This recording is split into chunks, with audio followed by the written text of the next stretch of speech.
عن أبي هريرة رضي الله تعالى عنه قال قال رسول الله صلى الله عليه وسلم আবু হুরায়রা রাদিয়াল্লাহু তাআলা আনহুর বর্ণনা আল্লাহ নবী বলেন বাইনামা রাজুলুন ইয়ামশি বিতরিক ওয়াজাদা হুসনিন আলা শাওয়াজাদা হুসনা শাওকিন ফিত তরিক বা আলা তরিক। নবীজি বলেন এক ব্যক্তি রাস্তা দিয়ে হাঁটতেছে, হাঁটতে হাঁটতে হঠাৎ একটা কাঁটাযুক্ত ডাল পেয়ে যায়।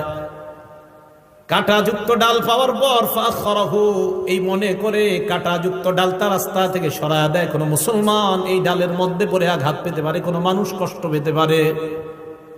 একটা সুই পাইছেন, রাস্তায় ফালাই দিছেন, একটা ইটের টুকরা, যে টুকরা আপনার পায়ে লাগছে, আপনি চিন্তা করলেন আমার আরেক মুসলমানের পায়েও লাগতে পারে, এই টুকরাটা আপনি সরাইয়া দিছেন। একটা কলার সিলকা, এটাতে আপনি পিছলা খেয়েছেন, আপনি চিন্তা করলেন আমার আরেক মুসলমান ভাইও এই সমস্যায় পড়তে পারে, আপনি সরাইয়া দিলেন।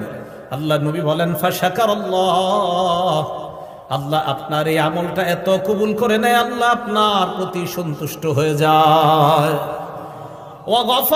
শুধু তাই নয়, আল্লাহ নবী বলেন তার আগের জিন্দেগীর সব গুনাহগুলো মাফ করে দেয়। সুম্মা ক্বালা আশ-শুহাদাউ খামসা, এরপর আল্লাহ নবী এই হাদিসের মধ্যে বলেন 5 শ্রেণীর শহীদের আলোচনা করলেন। 1 নাম্বার আল মাতউনু শহীদ, মহামারীতে কোনো ব্যক্তি যদি মারা যায়, প্লেগ রোগে যদি মারা যায়, ওই ব্যক্তি শহীদ হয়ে যায়। 2 নাম্বার আল মাবতুনু শহীদ, পেটের রোগে যদি কেউ মারা যায়, কলেরা ডায়রিয়া হয়ে মারা গেলে ওই ব্যক্তি শহীদ। হ্যাঁ, কলেরা ডায়রিয়া, এই ব্যক্তি শহীদ 2 নাম্বার। 3 নাম্বার আল গরীকু শহীদ, কোনো ব্যক্তি যদি পানিতে ডুবে মারা যায়, ওই ব্যক্তি শহীদ হয়ে যায়।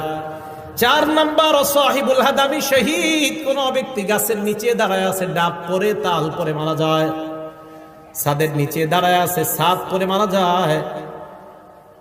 কার নিচে আপনি দাঁড়িয়ে আছেন, হঠাৎ ছাদের থেকে একটা ইট আপনার মাথায়, ফুলের টপ পরে আপনার মাথায় পড়ে আপনি মারা গেলেন, আল্লাহ নবী বলেন শাহাদাতের মর্যাদা পেয়ে গেলাম। 5 নাম্বার শহীদু ফি সাবিলিল্লাহ, আল্লাহর রাস্তায় যে জিহাদ করে শহীদ হয়, ব্যক্তি শহীদ হয়ে যায়।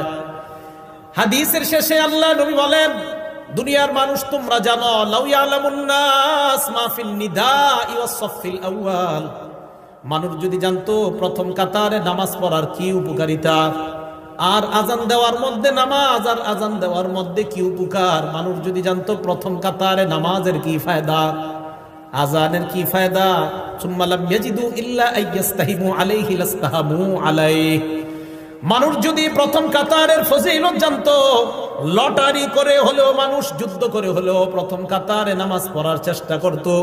আর যদি আজানের ফজিলত জানতো,